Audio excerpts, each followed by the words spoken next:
Hey guys, and welcome to Fika with Rice, a podcast about life hacks, inspirational life stories, routines, and keys to success. I'm your host, Fredrik, and each week I meet some of the most incredible people in the world, from self-made millionaires, best-selling authors, experts, and world-class athletes. My goal is to extract their wisdom, mindset, tools so you can use them in your daily life, but above all, to inspire you. Let's get this Fika started. Welcome to episode 19 by Fika with Rice. This week we meet the former UFC Lightweight Champion of the world, Lil Evil Pulver.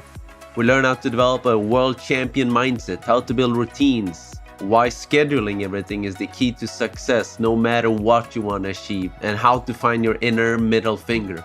A super inspirational episode with so many life lessons, gold nuggets, and actionable advices.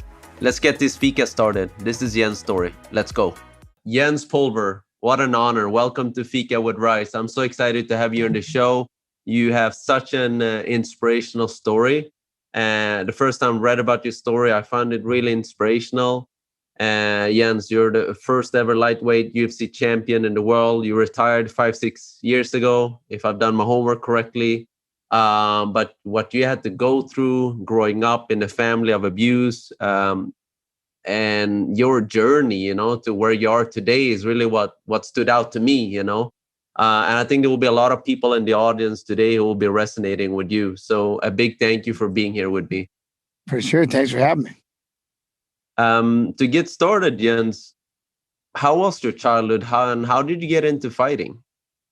I think it was more I got into wrestling, and wrestling is what in the beginning, because I think I was about fourth grade or something, and one of my mom's best friends was a wrestling coach. Like, hey, you got to get these boys into wrestling, and they're too wild, all three of them, So we started out as wrestling, and that just kind of kept on going. And then later on, I didn't know how far it was going to take me, but I ended up wrestling all the way through high school and then into college. And it was after wrestling, I was like, I really liked this one-on-one competition. I really liked, and so I wanted to continue it. I wasn't the best wrestler in the world. I wasn't the worst, but I was like, there's not too many opportunities as a wrestler, to make it to that level. But then there was this MMA started coming around, and I was like, I like this. This is like training. This is like boxing with training wheels. I can go out there and I can work on my hands. If I don't like it, I can take them down. And that's really what shifted me into and started me down the fighting world, 100%. But it was all wrestling first. You were saying, it's quite interesting. You were saying that wrestling, you were not the best, but you were not the worst. What kept you at it? Why did you keep going at it? Why did you keep showing up at training? Because it's a hard and tough sport, Well, the thing was, one, it's like I said, if my coaches put the time into me, then I'm going to, then I'm going to show up. And it's one of those things. But I think the biggest thing, what happened was because I grew up the way I did, abused. And I think I was in high school. And when I won that first state title, I seen the smile on my mom's face. And I seen all these people running up and congratulating her and telling her congratulations. I seen my brothers cheering and crying and happy. I seen my coaches, all jumping up down, all excited. My sister, everybody was excited. It's like, and all I had to do was just go out there and win real quick, And like I said, we grew up in an abusive household, and I was like, this is all I had to do to put a smile like this on their faces. And I got addicted. I was like, all right, well, this is it. This is what I'm going to do for the rest of my life. And so that's what drove me. That's what made me continue wrestling and stayed as a wrestler, and just that training. And that's when wrestling ended at the college level. I wasn't going to be, again, there's only so many spots for the national team and the international team. I just wasn't that good. I was good enough to get a scholarship to college, but I wasn't an All-American. I got injured. And like I said, but then I was like, okay, well, what am I going to do now? How am I going to take that same idea, right? That same way of going out there as an individual, giving it 100%, showing everybody how much I love them, how much they mean to me just by putting in 100% effort. And I was like, it's going to be fighting. And once I took to fighting, it was the same thing to me. Other than adding in hands and possibly some, submissions, it's still the same thing. Going out there and doing that one-on-one. And what I love about that is I'm not an individual trying to be on a team. I'm on a team I'm not on a team trying to be an individual. I'm not sitting there trying to jump up and down like, look at me, look at me. I'm an individual trying to be on a team. And that's why I was so addicted to this one-on-one combative style, which was wrestling, and then moved it into fighting. But it was a no-brainer for me. Once I seen that smile on my mother's face and the tears in her eyes when I won that state title, that's all she wrote. I knew what I was doing. Jens, you were saying that you grew up in a family of abuse, when you grew up. Can you give us a few examples of what happened? Some highlights of this are really like struck your mind? Yeah, no, it's like I said, when I was 5 years old, my father had had us lined up against the fireplace and had a shotgun shoved down my mouth and just told my mom, choose whether I live or die. And then he just decided, I wasn't worth the bullets. So he flipped the gun around and just beat me with the butt of it. And then he turned around and just, then he beat on my mother and it was just, that was kind of life. Whenever my father would see a smile on her face, it pissed him off. Whenever he seen us trying to do something good, it pissed him off. And I'm not going to get into this. My parents are only 19 years older than me.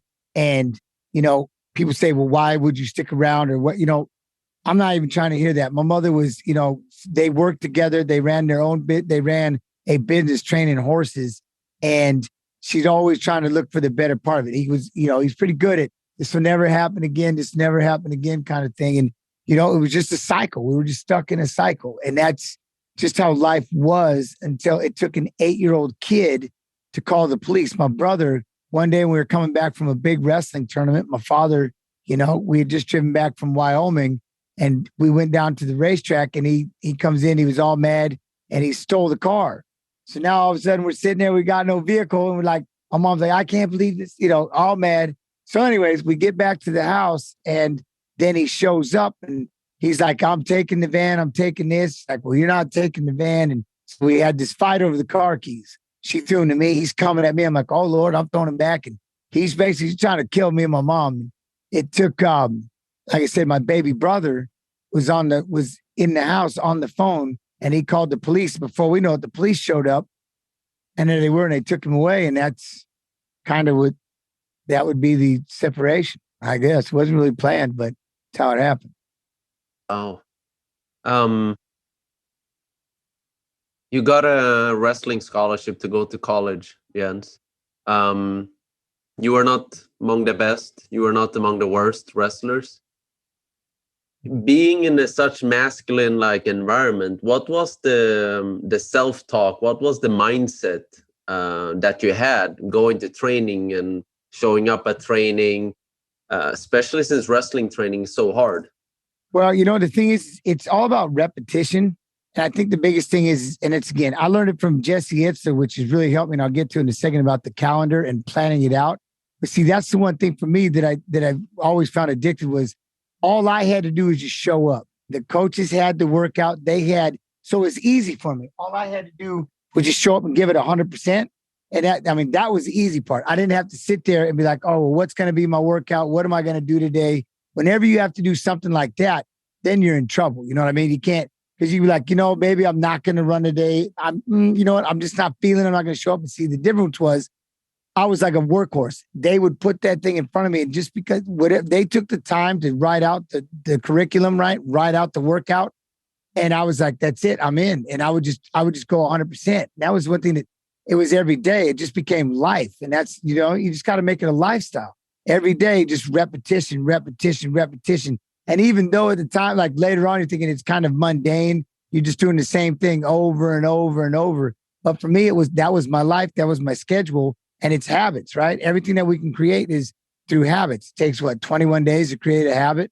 I don't know if I'm making that up, whatever, but it takes a moment, but it takes a routine, right? Repetition. And that's just kind of what I've been. I've been routined pretty much my whole life, and I wouldn't know how to do without it. And and that's, like I said, that's where Itzler saved me later on when it came to when I was done fighting. One of the hardest things was, okay, well now how am I doing this? How am I doing this? Right? Where are my workouts? And I always use the movie Madagascar as a perfect example, because literally they're in the zoo, they're taking care of them, they're grooming them, they're petting them, all they got to do is jump up on the stage, rawr, and they do their show, and then they just get to go in the back, they get to train, eat, and but then one day they're done. They got no need for them. And they just kick them out in the jungle. And they're thinking, but I never learned how to hunt. What am I supposed to do? Right. And that's where Jesse Itzler, and again, the calendar, and learning how to take a calendar, what I mean? I have one with me I'm constantly writing on it but I learned how to structure for myself. I learned how to just write out my calendar, and no matter what, I'm going to follow it. So that's the one thing that I took with me throughout, as a fighter, as wrestling as a kid, keeping with that routine, and then learning how to later on being my own coach, so to speak, and learning how to create my own routine and sticking with it. It's kind of the only thing that's really saved me since, How did you deal with defeat in training? The problem with defeat is, it's, you never want to, it's tough, because I remember the first time I lost, like, it was nightmarish. Or, I've had situations where I was a 2-time state champion going for my 3rd state title, and I got beat. I got upset by a kid that I beat twice. And, I think same thing, losing in fights, going on a losing streak in my fights. It's like, what do you do when those, the first bump in the road, what do you do? I mean, and it's like anything, it's detrimental, man. It's just crushing, right? You just wreck. And what they tell you is just get right back on the horse. Like, I could just picture my mother. You get bucked off, get right back on the horse, jump back on, don't let the horse win. Right. And so you just get right back to practice, and you start working on the little things. All right, well, what happened here? What happened here? Let me fix this. Let's fix this. Let's cut it. You don't just go rearrange everything. You know what I mean? But you got to deal with it. This happens. What happened? I hesitated here. I didn't get this done. I should have probably believed. I think the biggest thing is I should have believed in my training, so to speak, right? Believe in my instincts, not second guess. Because when you start losing a couple of times, that's exactly what happens. You start doubting yourself. And once you start doing that, then you have a real problem. Now you're like, all of a sudden, you don't believe in your instincts no more. You don't believe in yourself anymore. And pretty soon, there's no reason. It's like, why are you even doing this? Now you have to go you got to go completely find yourself, right? And start all over. And you see a lot of people, they'll do that in different situations. But that's the one thing that, the losses are, you can learn from them, or they can be the most detrimental thing in the world, right? If you can take something from it, then it's a plus. You won't see it till later, but it's a positive. It don't feel like it right then, but that's why you just keep moving forward. And as long as you keep pushing forward, you know what I mean? All of a sudden you get one win. All right, that kind of evens it. Then you get 2 wins, and now you're back on a winning streak, and that loss just gets put behind you. Jens, I discovered martial arts a few years ago. I started to train. So when I grew up in Sweden. I don't look very Swedish. My parents are from Cambodia. We didn't have like a martial arts center where we grew up, and there was no internet, Yeah. But a few years ago, I started Brazilian Jiu-Jitsu. I don't like sweaty men. I don't like heavy men on me. I was like, let's try this thing, And I'm telling you, man, like some trainings, I'm like, what's going on? Like, I'm just losing here. Like, I don't know, like, what am I doing? What am I training for? That's self-talk. Have you had that? And if you had, did you follow that same process? Like, okay, just showing up even when you were young? Well, the thing is, especially when you go out there, the whole idea, people used to be like, you just roll around with you just roll around with other guys. It's like, what do you get? I'm like, yeah, but we're trying to hurt each other without hurting each other, right? Submissions, and there's a dominance thing going on. It's not the way that some people like to try to clown it and make fun of, oh, you just roll around with other guys. Yeah, okay, whatever. Don't get too crazy, because I'll tie you into a ribbon without even thinking twice. But you know what I mean? So you gotta take care of yourself. No, there's something about it. It's just you. And it's just you out there. And everything, your heart, your conditioning, you can't hide those. And those are the only things that you can control, no matter what it is in a one-on-one situation. The only thing you can control is your heart and how hard you train to get there, your conditioning. That's it. Because you can go out there. You see so many times in a fight or anything else where you trained for 3 months and bam, someone hits you in the face and you get, well, I just did all this training for what? And you get punched, right? So you never know when you go into the fight. But what you can do is you got to try to make sure you have covered all the things that you can control. And you got that to a level, right? To the best of your ability. So you don't have any doubt. And that's the biggest thing is, I mean, with training and stuff, is you have to train to the point that, right? You have to get so in shape that the things that you can control and have them so you know, right? The crazy variables that are going to happen, you never know when you get into a live situation. But at least you know you have your basics covered, right? And at 100%. If that kind of answers your question. But that's the biggest thing, right? Is always be 100% at what you can control, because that'll help you deal with what's about to come in front of you. And you can't, you know what I mean? When you go into that fight or that match, you never know because they have a game plan. They're training to beat you. And that's what gets me motivated when you look at it like that. Now, all of a sudden, it's no longer, I'm not just rolling around with some other guy. We're trying to, like, there's so many things happening inside. Like, I'm trying to figure out how to crush you. But, you know what I mean? In a sport where it's one-on-one dominance. I don't want to get pinned in wrestling. I don't want to get submitted. I don't want to get knocked out. But their goal is to try to submit me. Their goal is to try to knock me out. And we both have game plans in doing this. So when you look at it at that level, it makes it a lot easier to understand. Like, I'm not, you know what I'm saying? I think that helps a lot. But in the beginning, a lot of people are like, this is so weird. This dude is just smashing me and rolling me up like a booger and just flicking me out of here. You know what I mean? He's just crushing me.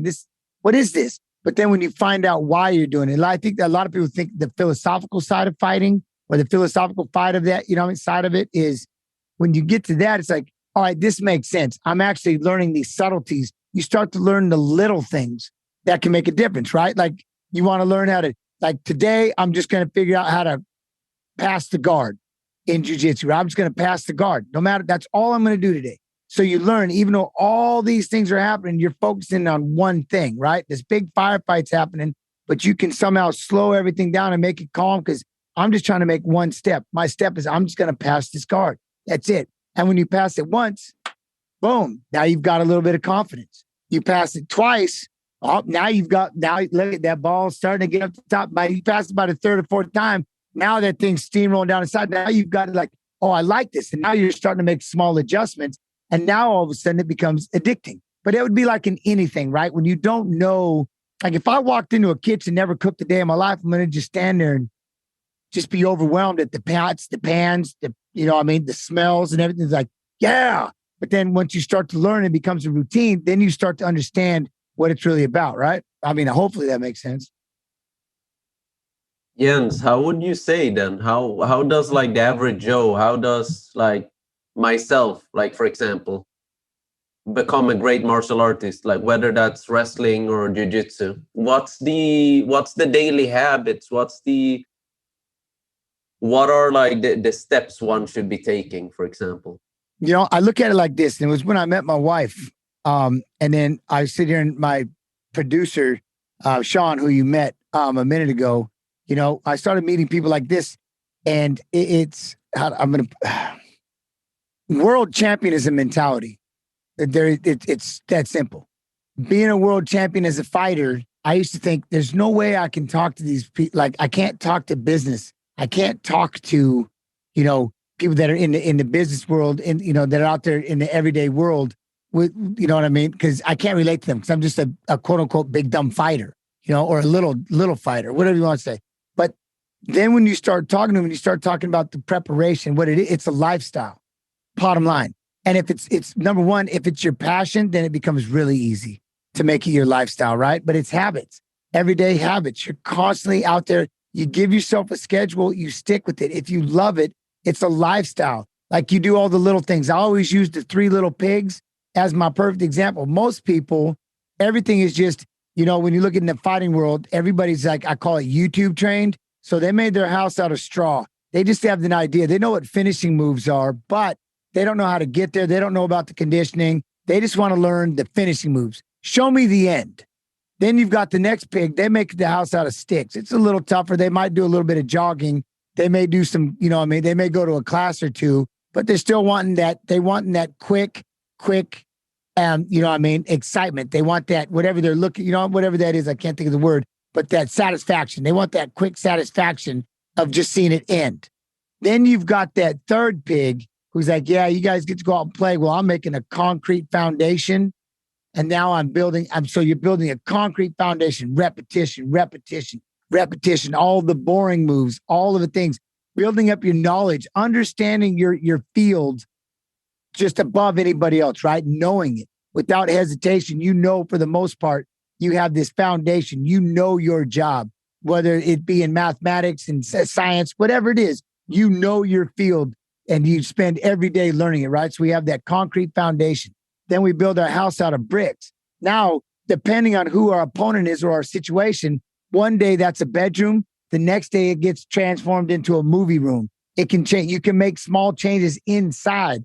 And when when the wolf shows up, basically at the end of the day, and it's time to go live, those two, all of a sudden, they were laughing at you saying, you're spending too much time on this house. You're spending too much time on this brick house. Come out and play. You know what I mean? You're spending too much time running. You're training too much. You're always on the books. You're always learning. You're always educated. You're spending too much time. Come play with us. Well, when the wolf shows up, guess who's knocking on our door, right? Guess who's knocking on our door? Let us in. It's like, because you didn't want to take the time. So world champion is a mentality. Doesn't matter what you're in. You can never say, oh, I'm not like you. I'm not a world champion. Yeah, you are.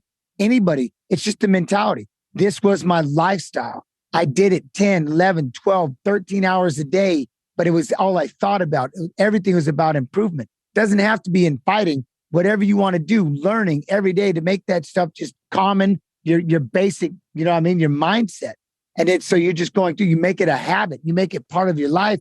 And next thing you know, you're living as a fighter, as a writer, as an actor, as a business, whatever it is, right? And that's what I tell people is find your passion and it makes it really easy. Long answer. Oh, I love that, Jens. I love that answer. That makes me think when I grew up in Sweden, I used to be a very good ping pong player. And one of my mentors, he was like the best in Sweden at that time. And I had the pleasure to live with him during school breaks and so on. I remember when I was 14 and he taught me how to do the laundry. And he said, like, you want to be a champ, you need to be knowing how to fold the laundry, do the laundry, and you need to be like wrapping it really nice like a champ, because it's in all these details. It's not only what you do in the gym, so to speak, he said. And that really, it resonates with me because it reminds me of what you were talking about right now. Well, it is. It's that fast version. Like I got Sean, who helps me out a lot with the stream. Like you see the backdrop and you see all this stuff here. And, that's one of those things. It's funny you say it with laundry because I like that because, see, I'm just sitting there going, I don't get it. And then he can just come in here and he can start hitting buttons and flips. And and boom. I'm like, yeah, okay. He's like, look, man, I don't mind doing this for you, but I want to see you try first. I would rather see you and ask me, hey, I tried this, but I can't, rather than just sitting there and waiting for him to come in here and just adjust everything, right? And that's the one thing about like with my kids and the laundry. It's such a simple task, but it's my favorite thing to do is the laundry, right? Because you got to sort it and everything like that, fold it, put it all together and take the time. But you're also learning you got to love like what you're doing, right? You got to love the things that get you there. You got to love the little things. And again, and that's one thing that he taught me is just even seeing you try to figure out, it's funny. Like, hey, I figured out, he's like, I see you changed the title. I'm like, yo, I was all pumped, right? Like, yeah, he's like, oh, you're a big boy. Trying to figure out how to do it. But so that's my point is, but that's one thing, right? Is it's one thing. Some people just sit there and wait for that handout. Some people wait and wait for the laundry to be done. They wait for everything to be done for them. Other people will go out there and even if you don't know it, just watching you try it will make somebody want to jump in to help you, if that makes sense. You know what I mean? And that's what I learned from him. And it's kind of, I got it because that's what I used to do when people would come into the gym and they would just automatically sit there and they would just start train. They would want to just train with me. And I'm like, well, here's what you do. I had one kid, I go, here, go hit this bag. All right. And I just left him. Because I didn't ask him to come in. He just walked into the gym and, you know what I mean? So then after the first day, he did his work. I said, good job. Then he come in the next day and I said, back at the bag. And he just started hitting the bag. You know what I mean? I was at the gym, but it wasn't my gym. So, you know what I mean? And so I was like, I just watched him. So about the fourth day, he shows up and he's hitting this bag. And finally I was like, and that's when I was like, all right. And so I walked over to him and said, hey, I go, how you doing? My name's Jens. He's like, oh yeah, I know who you are. This and that. I was like, all right, well, look, I go, here's what I want you to work on. I go, I see you coming in. I go, learn how to turn those shoulders, snap that hand, work on the body. And I started just kind of teaching him how to shift his weight. And I go, and start working like this. It's going to help you a lot with this bag. Learn how to move with the bag. And next thing you know, he started doing it. And so I think it was about 3 or 4 more days. And I went up to him, I said, all right, you keep showing up. I go, that's it. I go, come on. What? I go, here, I want to work with you. And he's like, are you serious? I'm like, absolutely. What I meant by that is, I was like, look, I had to watch you because I'm not just you walked in and you were expecting me to just start training you. You were expecting me to just drop what I was doing and come talk to you. I was like, I want you to show me that you want to be here. And that's why I waited. And it was kind of rude, maybe whatever, but I want him to show me. I go, now we can work. And I guess, again, it goes back to what Sean was teaching me, which is, what's the point of showing if I'm either going to just do this for you but if you want to learn these things and it's something that you want to know in yourself, at least start trying so you can ask me a question rather than to say, how do I do this? I can't do this. Say, all right, I tried to do this, this, and this, and allow me to teach you rather than just serve you. You know what I mean? And that's the biggest thing.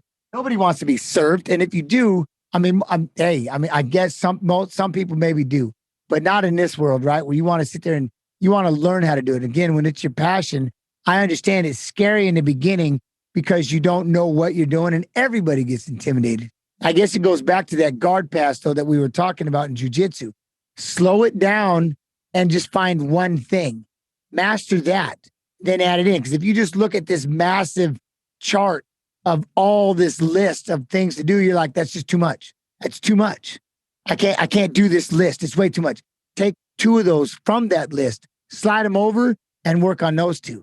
Then go back and grab 2 more, slide them over and work on those 2. Then go back. And before you know it, you've got this list of accomplishments and you look at that list that you were supposed is done.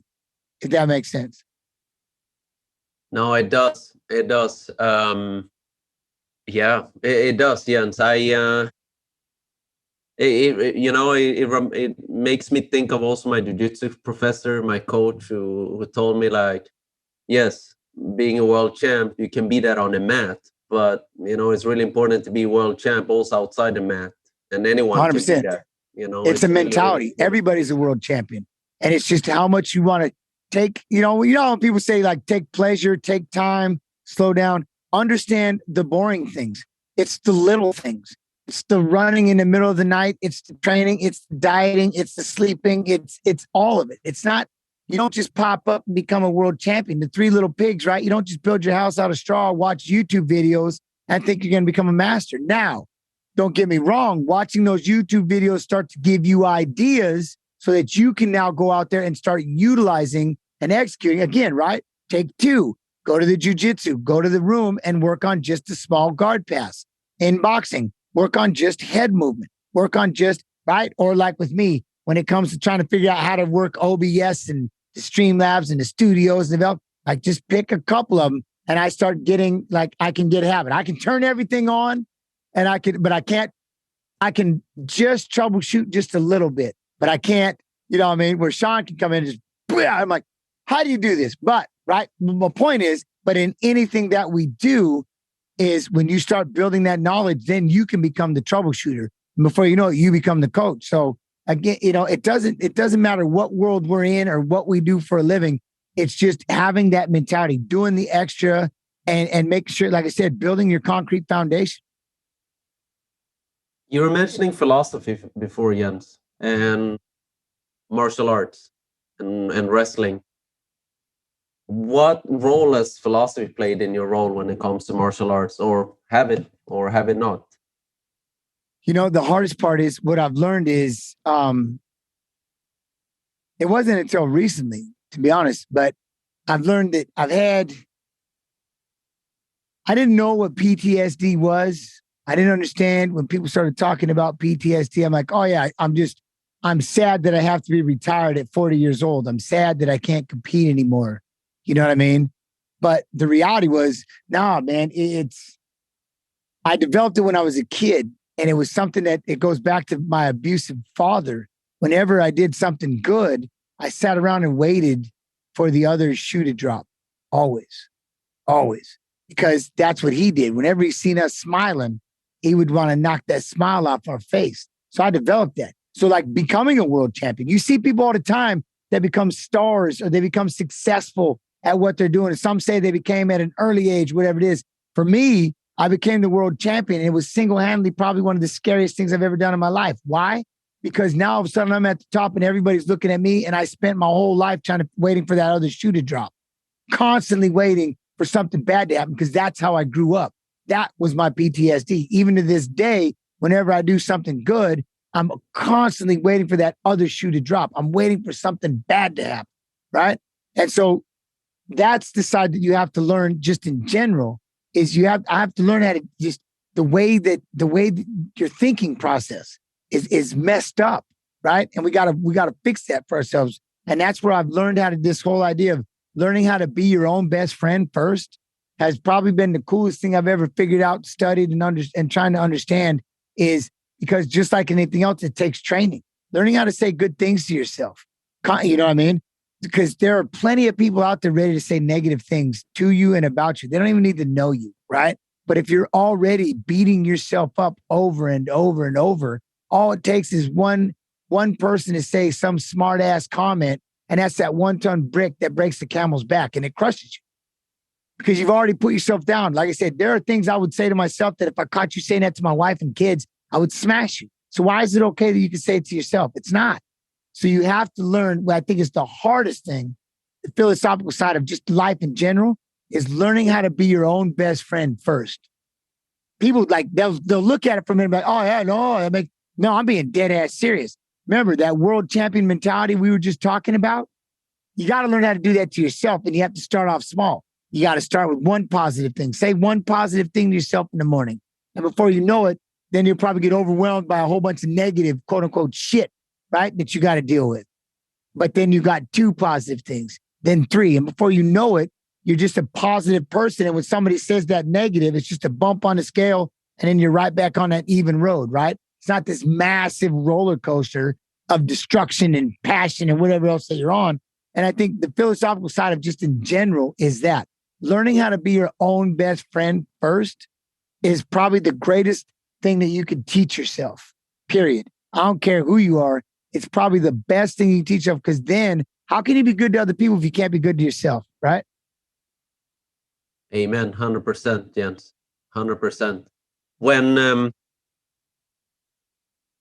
When you grew up and you were wrestling and then you discovered mixed martial arts, who were your mentors?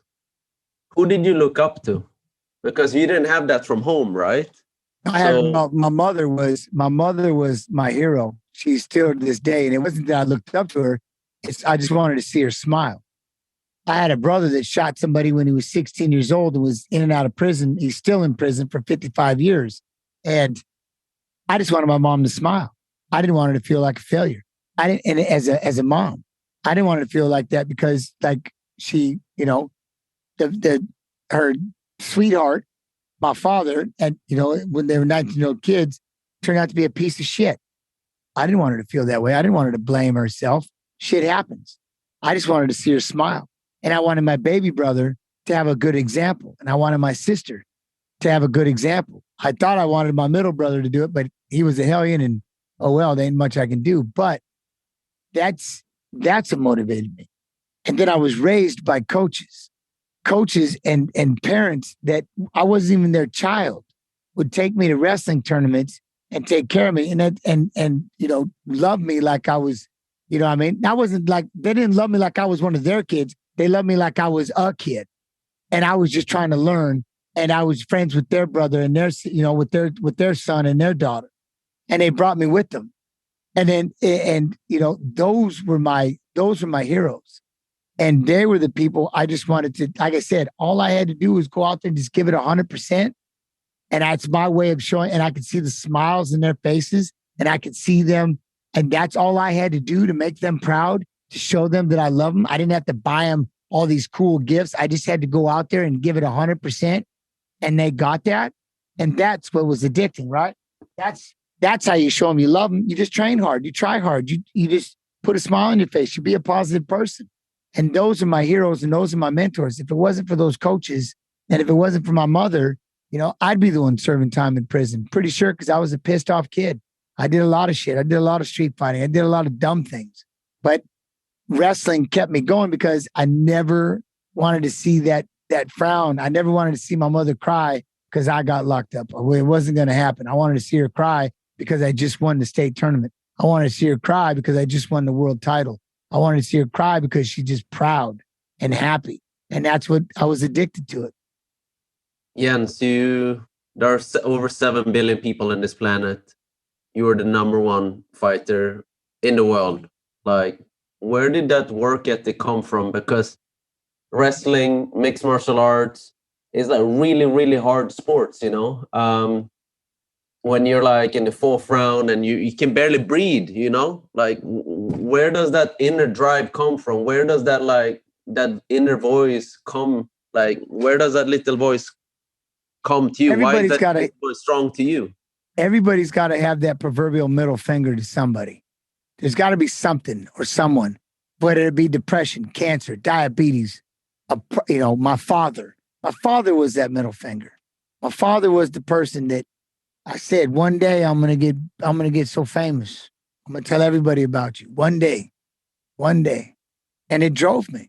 It drove me to become the best person, the best fighter in the world. And after I made that documentary, I wasn't winning. I didn't win as many fights afterwards because the anger was gone.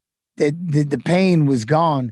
I finished what I started, but everybody needs that. Everybody needs that one doubter, that one little thing. You don't let it drive you into the ground and make you become a failure. There's a reason why I was never going to be a failure, because I wouldn't give that piece of shit the time of day of failing. Pardon my French, but fuck him. And that's literally, I could still utilize that. It still gets me up. I'm never going to let that dude beat me. Be it, like I said, depression, anxiety, whatever it is, having that proverbial middle finger to something. That's what gets you up on the days when it really sucks. It's easy when shit's going great. That's real easy. It's easy to get motivated when everything's awesome. It's horrible when shit is terrible and you just don't want to get up and you feel like garbage and you just lost 5 times in a row. What makes you, what makes you do it? Because you have that proverbial middle finger to something. And that's you have to have it. And that's the thing. You don't let it beat you. You carry it. You don't hang on to it and let it be like a tick. You use it and you look back at it and you move past it. You don't let it hold on to you. Cut the anchors, let that shit drop, swim and enjoy it. But remember where you came from. Have that proverbial middle finger to drive you on the days when shit ain't pretty. And that's what I did. And that's what it was. I always had that little middle finger towards my father because I told him I was going to do this. You said something interesting, Jens. You said it's easy to wake up when things are not going so well. And you have that inner drive. You had a little middle finger, towards your father or whoever that is. But when you are the lightweight champion of the world, things are bright, man. Everyone is adoring you. Everything is great. Like, you can get whatever you point your finger at. What was the first weeks of you being the world champion? How was that? Did you still have that drive or? Oh, yeah, because now you're at the top of the mountain and everybody's looking at you. In fact, it was probably worse. It was scary. Was worse, no? Yeah. Because now I got to feel what it was like on the other side of the, at the top of the mountain. But now everybody's looking up at me and everybody wants what I have. Everybody wants that belt. Everybody that's starting to fight has a picture of me on the wall. Not because, ooh, this is my hero, because I'm going to beat this dude. They are now, you become their dream, their desire. You become that proverbial middle finger that's going to drive them and get them up every day because they want to beat you. And that was tough. So then that's something I didn't learn. That's a whole nother thing. How do you learn when you're at the top to stay motivated? And that's something I should have worked on and could have worked on and wish I would have worked on a little differently. But, I wasn't, you're going to have to figure that out for yourself when you get to the top. Because for everybody, we'll all tell you life is short, live it to the fullest, all that. I mean, I get it. But when you get up there, now you are the goal. They're setting their sights on you. You're the reason they get up every day. You're the reason they're training their ass off. You're the reason, you know what I mean? They're motivated, angry, fired up. They want to take what you have. So some people can let that beat them. And some can utilize this and go, yeah, you know what? I'm going to rise to that occasion and I'm going to show you just how good you have to be to beat me. And that's the motivation you have to have. I'm going to show you. And that should motivate you. Now that you're at the top, what motivates you to keep going? It's the ones that are out there and they're laying the foundation in the forefront. They're out there pioneering and they're like, look at this. Follow me. You want to try to be me? You're not ready to be me. And I'm going to show you. Here, jump into my world for 2 seconds and feel the whirlwind.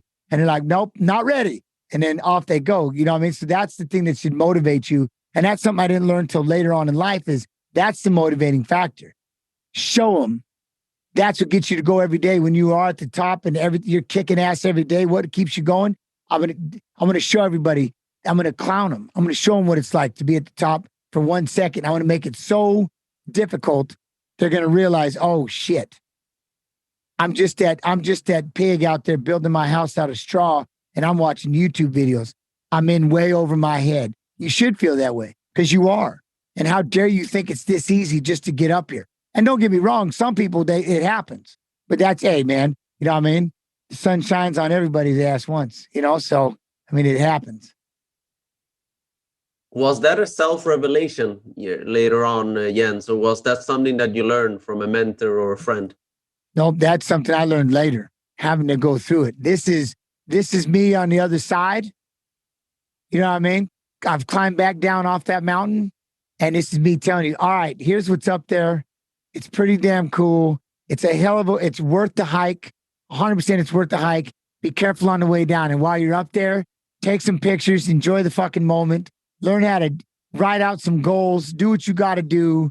You know what I mean? Build from it. Use that scenery. Use that view. Look out there. Create what you're going to get. Map out your game plan of what you want to do for the rest of your life because it's too hard to stay up here like this for too long. But when you're up there, embrace it. Have some fun. Build what you got to get the ideas, what you want to do. Climb the fuck back down off that mountain and go out there and go succeed with the rest of the shit you want to do because you know what it takes to become a world champion. You know what it takes day in and day out. Now utilize what you've learned to become that champion and use that and build whatever you need to build. So that's what you would say then if you were to meet John Jones today or Amanda Nunes. Well, they're already at the top. Tell them, I hope you're having fun up there. Enjoy it. Don't worry about it. You know what I mean? Because the problem is, it was like I tell anybody, ride until the wheels fall off because you're all going to be too old to do this, whether you like it or not. It doesn't matter. But once you're up there, you get the time. You know what I mean? Most people retire in their high 60s and 70s. I'd retire at 39. I'd retire from doing what I love at 39. But while I was up there, you know what I learned? I learned to do something that I can do for the rest of my life. Tell stories, coach, something that I can do till the day I die. So I've already experienced, I've already had my midlife crisis. I'm already on the other side. Most of you will see at 65, 70 years old, and I'll tell you how it works because I'll already be rolling through. I'll already be on the other end, and I'll let you know how it works. It's just simple. Jens, I need to ask you about anxiety. What? I need to ask you about anxiety because anxiety. Yeah, anxiety is if I don't go pick my wife up here in 20 minutes, the anxiety is how we crunch this time together. I'm like, oh my God, I got to get her, but I got to do this because I love talking. No, anxiety is this, man. And here's what it is. It goes back to learning how to be your own best friend. But the other thing about anxiety, you know what anxiety comes from? And I learned this from a friend of mine, Thomas. Anxiety, how do you handle anxiety and depression? Knowledge. What's the situation that you're nervous about? And it goes back to fighting. For me, what's the situation? Oh, well, I'm nervous. I'm gonna have to step out there in front of millions of people and they're gonna see me. I'm fucking scared. I gotta give this presentation. Exactly. Well, what can you do to get rid of that? Go ahead. That's exactly what I wanted to ask. It's I competed in my first jiu-jitsu competition last year. Yeah. And I've never been having so much anxiety in my life where I was like, it was blocking me from leaving the hotel to go to the stadium, which was like a 3 minutes walk, because my heart was bumping so fast, Yeah. Well, but what do you think helps you? What's the one thing that you can take with you that can give you comfort? I've prepared as hard as I can. I've trained as hard as I can. I know this. And then you just go out there and find out. That's what it is, preparation. The knowing that you trained your ass off, the knowing that you're as ready as you're going to get. And that is the comfort that will propel you to walk in there. Of course, it's scary. The unknown is always scary. Not to mention they're trying to knock the shit out of you, or they're trying to submit you. They're trying to run over you. They have a game plan too. But you get the only thing that you can control. You went at it and you gave it 100%. You controlled it. You conditioned yourself. Now, when I see you out of shape and I see you not prepare, I have no sympathy for you. I don't care because you had that coming. You deserved it. You deserved to get clowned because you made a joke of what I do for a living. You made a joke out of this sport. And so I don't feel for you because the only thing, like, get your ass out on the road and start, start grinding. And then we'll see you again. So you didn't have any fear then or anxiety when you stepped into the cage? Oh, God, no. Of course I did. Because Jordan Pierre speaks a lot about that he was so scared. Oh, no, of course I am. But it's because I don't want to let people down. I don't want to, I don't want to, quote unquote, fail. I don't want to lose in front of millions of people. I don't want to have to listen to the comments. I don't want to have to deal with this. And that's why when I lose, the first thing I do is run out there and I apologize to my coaches. I'm sorry I let you down. Then I run and apologize to my family. I'm sorry I let you down.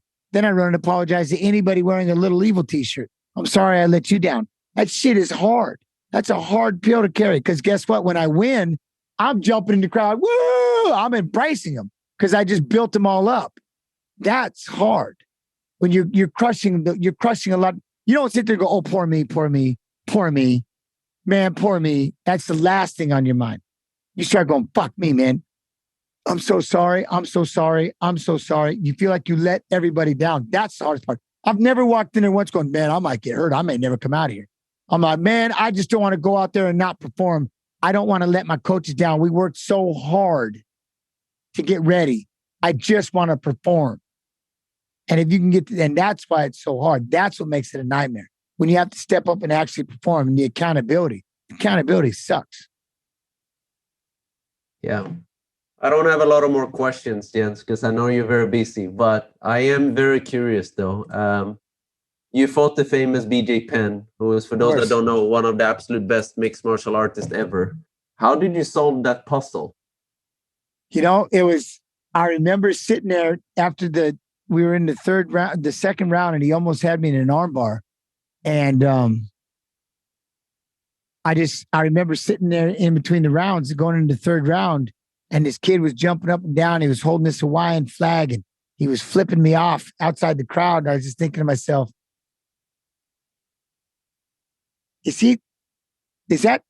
I'm in here putting my life on the line. This dude's out here flipping me off and clowning me. I was like, you know what? I'm pissing in that dude's Cheerios right there. I'm pissing in that kid's Wheaties. And for some reason, that's just what picked me up. And I never lost another minute and never lost another second of that fight. And I won the fight. The point is, I knew that I was ready. See, that's what I'm saying. I know that the preparation was there, but now it's just that one little adjustment, the small adjustments inside that brick house. Today it's a bedroom. Tomorrow it's a movie theater.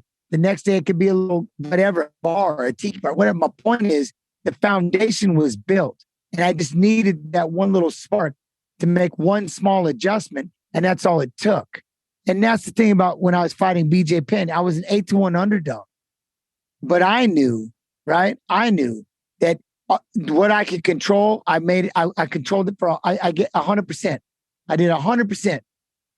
And then all it was just the small little adjustments in the fight. Because that's the thing, right? When we're out there and we're in a live scenario, little things will happen. But because you know you have a solid foundation and you're in a solid house and you know you're ready, you can make those small adjustments. And that's the adjustments I had to make. And I made it. And I never lost another minute. And I won the fight and I beat him. Then he got me the second time, but I also beat him in ping pong. But that was a whole nother deal. But when it was time for me to defend my world title against the kid the greatest jiu-jitsu practitioner from America, and he's over here and he's knocking everybody out, and I'm the 8-1 underdog. Yeah, man, because I was so prepared. Again, it gets back to everybody. It goes back to how we started in the beginning. My foundation was set. My house was built. My bricks were done. I was ready. Small adjustments is all you have to make. If you're out there trying to make big adjustments, again, it's this huge list, right? It's too overwhelming. It'll break you down. Give yourself the chance and give yourself the opportunity to deal with those hard situations by minimalizing and only having 1 or 2 tasks to have to accomplish. You don't have this big ass list. You've got one thing, bump it over. So I guess to tie everything together from what we were talking at the beginning but that's it, right? Build yourself, build that concrete foundation, learn how to be good to yourself, learn how to prepare yourself, motivate yourself, build yourself every day. So when you do get into a situation and you have to deal with a hard moment, it's just a bump. And you can make that little adjustment and get right back on that even plane. That's that world champion mentality. Yes. So to sum up then, against BG Penn, the mindset and finding that little trigger in the audience, being prepared, were your keys to solve that puzzle. 100%. That was it, man. Just like I just said, that was my mic drop moment. Poof. I just said that was it. That was the one. That is all you got to do. But literally, no matter what the situation is, as long as you've done enough to build that foundation, they're just little bumps and it helps you deal with it. They're not this big, explosive, catastrophic, life-ending situation that you got to do something drastic and stupid and you're serving 55 years in prison. Jens, I have a last question. Our audience loves routines and tactics. How does your 2 first hours in the morning look like? And do you have a special ritual before going to bed? No ritual before going to bed besides streaming. And then the tactic first thing in the morning is get up at 5:30 and I have to start cooking breakfast for my kids because they've got school. So I get them up at 5:30. I have the laundry in the dryer so it'll be nice and warm and fluffy when I have them put it on. Then I have my protein shake. First I drink my water instantly. Then I drink my protein shake. And after having enough, at least 32 ounces of water, then I grab my cup of coffee and I'm going to make my way to the gym right here. And I'm going to start lifting. Daily routine. And unless it's scheduled ahead of time, you don't get to skip that routine based on a whim. You have to schedule it ahead of time in that calendar. That's all you got to do, man. Get a calendar, follow it, write out your daily routine. And unless it's scheduled, stick to it. No skipping. Thank you for that. I love that, Jens. It's been an absolute pleasure to have you on the show. I'm so pumped. I'm sure the audience is pumped as well. Now all right. Well, I appreciate it. Thank you very much. Thank you, Jens. Have a great day, y'all. Thank you. Thank you for listening to Fika with Rice. I hope you enjoyed the show. Who do you want to have on our show? Let us know by sending me an email at fredrik@absoluteinternship.com. And before you go, if you like this conversation, don't forget to subscribe to our show on Apple Podcasts, Google Podcasts, YouTube, or Spotify to get to listen to more inspirational stories and life hacks. We'll really appreciate it. See you next time, and much gratitude for listening.